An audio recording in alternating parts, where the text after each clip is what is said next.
Halo Lur, assalamualaikum warahmatullahi wabarakatuh. Selamat siang sedulur Om Jon Ngaritan dimanapun panjenengan berada. Salam ngarit, salam esek dari Blitar Utara. Di kesempatan di video kali ini kita berkunjung ke kandang sapi milik Mbak Indah Lur. Ini kita sudah bersama Mbak Indah. Selamat siang Mbak. Iya, selamat siang Mas. Mbak, ini kalau boleh tahu sejak kapan Mbak Indah ini memelihara sapi nih Mbak? Sejak 3 tahun yang lalu. Awal mulanya kan dari kecil ya Mas ya. Saya ikut ibu mencari rumput. Dari kecil kan sudah sama sapi juga. Terus ibu saya dulu bisa beli tanah itu dari sapi.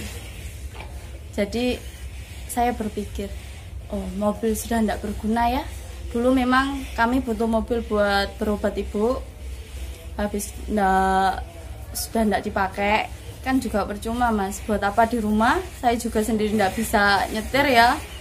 Habis itu saya berpikir kalau mobil setiap tahun semakin menurun harganya, kalau sapi kan enggak. Saya juga sama suami itu dari dulu kan punya cita-cita punya usaha sendiri, bisa memperkerjakan tetangga. Udah, mobil saya jual, saya belikan sapi tanpa sepengetahuan suami. Mobil saya jual dengan kerugian yang luar biasa, sangat-sangat luar biasa ruginya. Habis itu suami pulang kerja tanya, mobilnya di mana? Nah, saya ngomong saya jual, saya belikan sapi, dan dari itu kita semakin menggeluti di bidang sapi. Awalnya saya belinya itu pedetan dari harga 14, 15, 16 sampai 17 juta. Habis itu saya saya rawat sampai 7 bulan.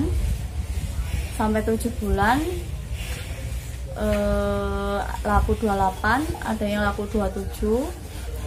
Habis itu dari itu kita dapat modal lagi Mas. Dapat modal, kita belikan yang poelan atau yang dinamakan kadang ya jemoko ya. Kadang jemoko, kadang poelan. Dari harga 20, waktu itu masih harga 20, 19. Habis itu mulai lagi dari saya 3 ekor. Dari hasil itu beberapa tahun ya Mas, nggak bisa langsung ya. Kalau dari sapi ditambah modal sama suami, dibelikan dapat 5. Untungnya saya buat pakan, kita olah lagi jadi fermentasi, dan akhirnya suami sekarang sudah ndak ngasih modal lagi gitu Mas. Dulu dikasih modal segini harus bisa mengembangkan. Kalau ndak gitu kan saya ndak bisa berkembang ya Mas ya, ndak bisa mikir. Oh ya ngandel nih aku pangga per bulan oleh duit. Boten. Saya itu langsung, oh ya gimana ya caranya ini mengembangkan uang segini sampai segini gitu.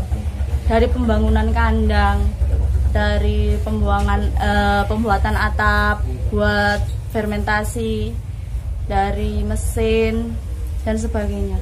Itu awalnya dari sapi semua. Modal dulu sekitar 60 juta Mas. Pertama kali buat beli sapi dan buat beli stok pakan. Kita beli sapi kalau nggak ada stok pakan bingung Mas. Jadi kita mikir gini, kalau ada sapi kita juga harus bisa nyetok pakan.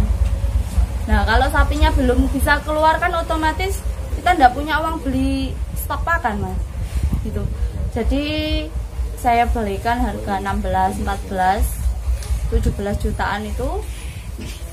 Habis itu sisanya itu saya buat beli pakan.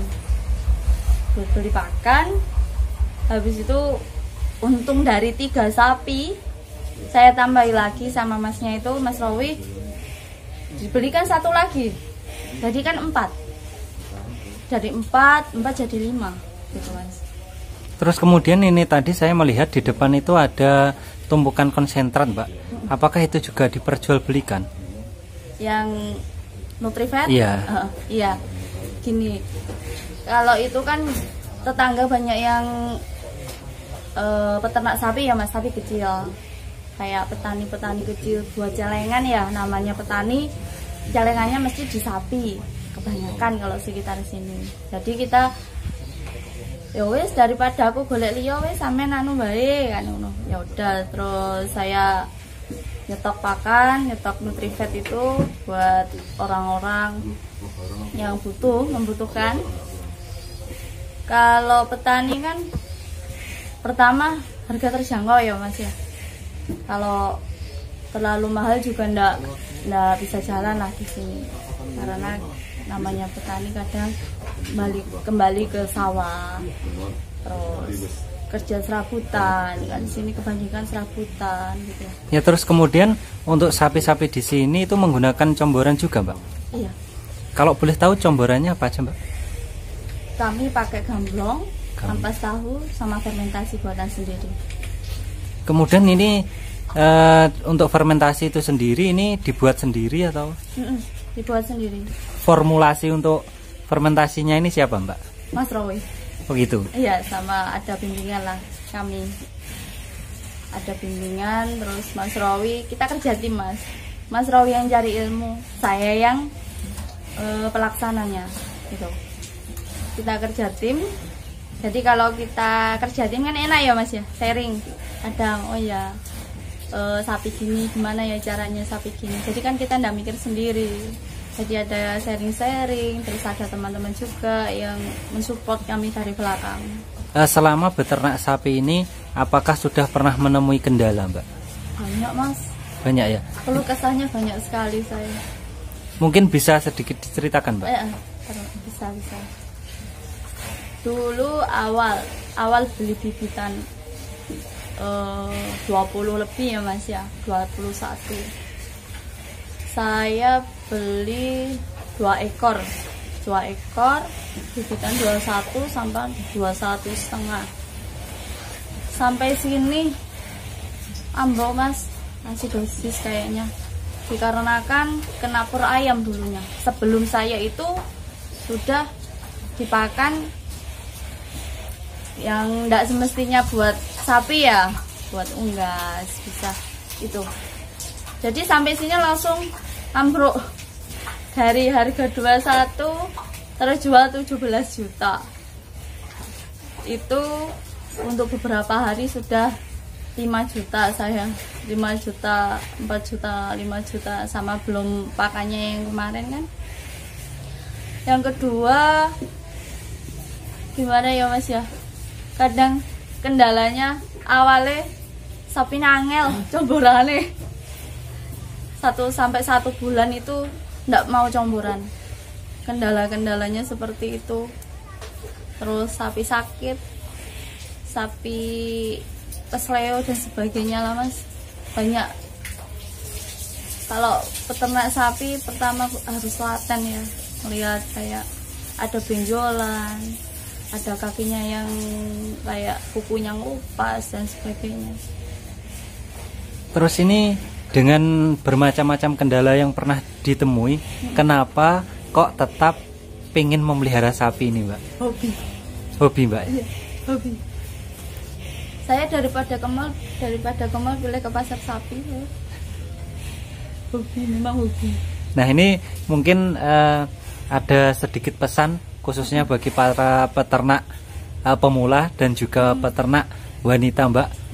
Ini apa untuk pesan-pesannya supaya mereka lebih semangat lagi dalam menggeluti dunia peternakan ini mbak? Jangan pantang menyerah, apapun itu resikonya, apapun itu kondisinya, kita harus tetap berusaha lah, yakin dengan apa yang kita geluti sekarang.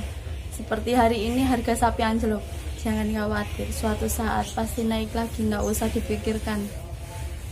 Kalau limbahnya di sini itu seperti apa mbak? Dari kotoran yang dari kotoran kasarnya itu? Kotoran kasar kita buangnya ke sawah buat pupuk padi, terus jagung, terus gajah ya, rumput gajahan itu. Biogas kami belum sampai ke sana ya mas ya, cuma penampungan biasa penampungan kayak sapi tank ya itu. Kemudian dari limbah sendiri untuk lingkungan ini pernah ada komplain atau tidak Mbak?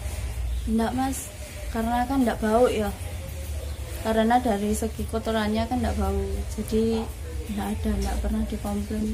Dan ini untuk resep supaya kotorannya tidak bau ini bagaimana Mbak?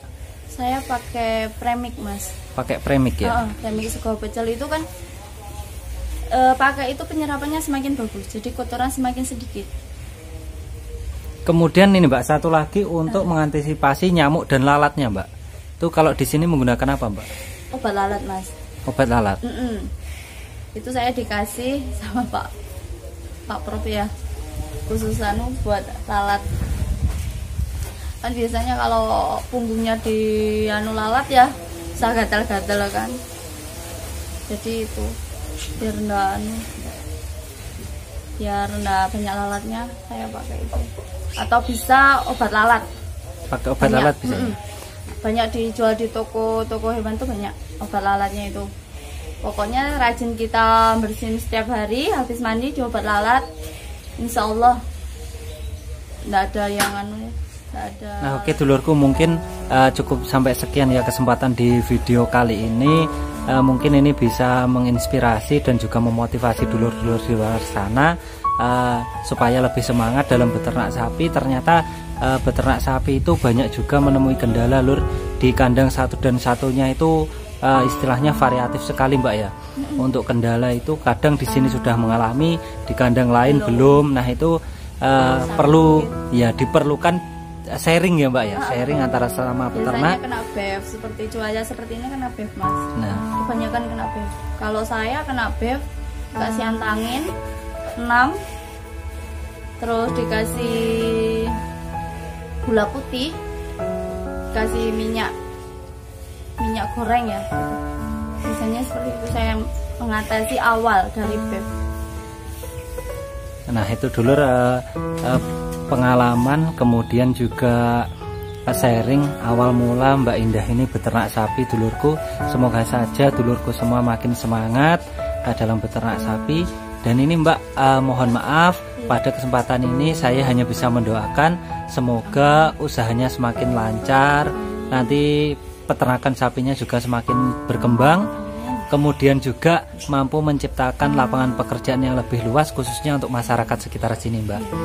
Ini saya ucapkan terima kasih banyak Mbak atas izinnya. Ini untuk videonya saya izin untuk saya posting di YouTube Mbak ya. Nah ini dulurku.